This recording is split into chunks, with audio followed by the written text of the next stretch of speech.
Welcome to Cancer 101, the fundamentals of cancer. If they can land a man on the moon, why can't they cure cancer? That's a question I got quite often when I worked for the National Cancer Institute. And of course, it's not probably meant to be a serious question. It's a rhetorical question, and it's really an expression of the frustration that many cancer patients feel, because they know we've been at war on cancer since the Nixon administration, and that's about, 40 or 50 years now. And so today I want to talk about that question, rocket science versus cancer, sort of strange bedfellows. And even though it's not meant to be a question that people expect a serious answer to, I would like to try to give a serious answer to that, because I think it's instructive. It'll give you an idea about what we're up against in terms of fighting cancer. Okay, let's start the first half with rockets. Who actually built the Saturn V rocket that brought 3 astronauts to the moon? It's a good question. There's 5.5 million parts in a Saturn V. So the Saturn V is designated a super heavy lift rocket, which sounds pretty impressive, right? But when I say who built the rocket, I don't mean who took out their trusty toolkit and started screwing in screws and laying out wiring and so forth. I'm really talking about who designed the whole system, the Saturn V rocket, the command module, the service module, and the lunar lander module, called the LEM, and all the other parts that were involved in this incredibly large engineering challenge. When I say built, I really mean who designs such a huge and complicated piece of machinery. Exactly who. Because the first part of the question, if they can land a man on the moon, begs the question, who is they? Who figured out how to do this clearly crazy thing? There's an easy answer to that: engineers. Now, these were mostly mechanical and electrical engineers. There were also some physicists, of course, material science guys, I assume, and of course computer hardware and software types. Yes, they had simple computers on board even way back then. Now, full disclosure, I love engineers. They're the real heroes of our modern world, but they often get very little credit since they're behind the scenes. Of course, I might be biased since I'm an electrical engineer. You've heard the expression that money makes the world go around, and to a certain extent that's obviously true. But I'm here to tell you that engineers make the modern world go around. If you don't believe me, just think about who designed that smartphone you have in your hand, that technological object that, for better or often for worse, makes your personal world go around almost 24 hours a day. So these engineers laid out in great detail how exactly they would get a human to the moon. And they needed to get the human there safely, I might add. The safety part makes a big difference, makes the whole challenge much more difficult. And then teams of engineers sat down and wrote out every rivet and bolt and wire connection and rocket engine and space toilet in the most excruciating detail. They knew how much the toilet weighed and how it would be bolted to the rocket. They knew the maximum thrust of each engine based on exhaustive and expensive testing, very expensive testing. And each and every single wire they could test and did test over and over to make sure it really went from A to B and not somewhere else. Subassembly and each subsystem were tested alone and then tested together, and larger subsystems. And who tested all of this? The engineers. And then the engineers tested everything together, unmanned, of course. And then they tested some more, all the while making modifications and improvements to make the mission safer and to remove as many dangerous unknowns as possible. And after each flight, the engineers, they analyzed all the data over and over again to make sure things really had gone the way they were supposed to go. They pored over their blueprints. They asked each other complicated hypotheticals.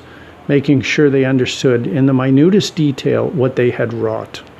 And if they found a fault with pressure control servo Z1603, they tested the shit out of it until they found the problem. And believe me, they found the problem because, and here's the key, they were the ones who designed the pressure control servo Z1603.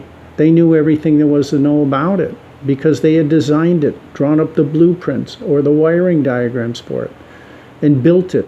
And they had tested it, and they had troubleshot it, and they had analyzed it to death, one completed mission after the other.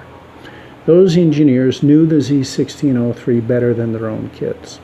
Why? Because they were sleeping at their labs at the Johnson Space Center or Cape Canaveral or wherever.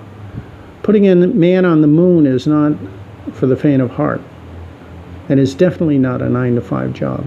If you were one of the thousands of engineers working on the Atlas program for NASA in those heady years of the late 1960s, you were a rocket star, even if nobody knew your name. So, main point, they, the engineers, knew everything there was to know in advance about landing a man on the moon, because they were the ones who had designed, exhaustively tested every detail, small and large.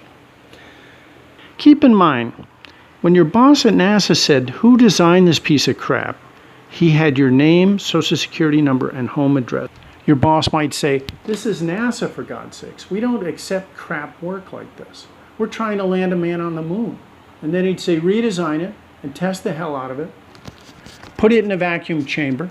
Test to make sure it's ready for the rigors of space. And vibration test it, like it's going to have to endure during the launch." The Saturn V really is nothing more than a massive bomb that is blowing up in slow motion. So you can imagine the G-force and vibrational stresses and strains that all of the equipment undergoes. But the point here is some engineer, an actual person with a slide rule in his pocket, whose name and phone number we knew, designed and tested every tiny bolt, wire, and subsystem on those moon missions. We could tap them on the shoulder and say, "Hey, what the heck, dude? Why is your thingamajig not working?" Now keep the design question in mind as we move to the next section, the second half. Who designed cancer? Sounds crazy, right? Who designed cancer? We can comfortably say who designed the 116 megahertz radio antenna on the Lunar Command Module that was used to communicate with Neil and his buddy down there on the surface of the moon. Nothing odd about that at all. But when I say who designed cancer, or maybe more accurately, who designed the human body so poorly that they forgot to have a backup system in case of cancer? Let's talk about who really designed cancer. Darwin. Okay, not really Charles himself, but his idea called Darwinian evolution. Now, Darwinian evolution is an incredibly successful designer. I mean, just look at all the amazing stuff it's created. Slugs, and birds, and dinosaurs, and lions, and tigers, and bears. So if anything designed human cancer, and by the way, animals get cancer too, as did dinosaurs, it was Darwinian evolution. The Apollo program put man on the moon in less than 9 years. Evolution has been working on cancer, or more accurately, the human body, for hundreds of millions of years. Darwinian evolution didn't design cancer per se, right? It designed the human body such that it was deficient in having a way to fight cancer in your own body. So it's really a lack of design. It's a sin of omission, if you will. Now, in my last video, I talked about why such a deficiency might exist, so if you want to learn more about that, watch that video. But how does evolution design anything? Well, it's really a random process of mostly mistakes, and occasionally some little mistake turns out to actually have a benefit. It's random trial and error, really, until something works. But this illustrates the crazy and convoluted way evolution designs something. Notice how different it is from how an engineer designs something. If an engineer needs a wire going from A to B, they just put it in there in as straight a line as possible. Shortest distance, done. But evolution spends 10,000 mistakes getting from A to B. And in the end, it really works. but it's a wacky design that no engineer would ever come up with in 1,000 generations. And this hints at why dealing with cancer and the human body and biological systems is so incredibly difficult because of the convoluted design that Darwinian evolution creates for any living organism. Years ago, I took an anatomy course, really good course, great professor. At one point, we started studying the amazing kidneys and their wonderful and crazy loops of Henle. I can't do it justice now, but my professor sure could. He delighted in explaining how perversely designed the loops were. Their function is filtering waste products from your bloodstream. But these loops of Henle are such a convoluted design, completely crazy. It works by changes in osmotic pressure. At first it seems to go in the right direction with the osmotic pressure, but then it changes course for seemingly no reason and then changes back again, and so on, back and forth. No engineer would ever dream of such a complicated design. But the magic in the crazy contradictory design is how robust it makes the loop of Henle at performing its job of cleaning the bloodstream. Even when little problems arise, it still keeps working. Now, in rocket engineering, when some little thing goes wrong, everything can go ballistic. It can lead to complete destruction, as unfortunately we've seen in a number of events that have happened over the past 30 years that we've been witness to. In contrast, with any biological system, without the help of a designer, we have to scratch our heads and run decades of experiments and develop highly sophisticated technology like electron microscopes and gene sequencing before we can just start to understand how the human body works. We have no blueprints. We have no engineers we can tap on the shoulder and ask.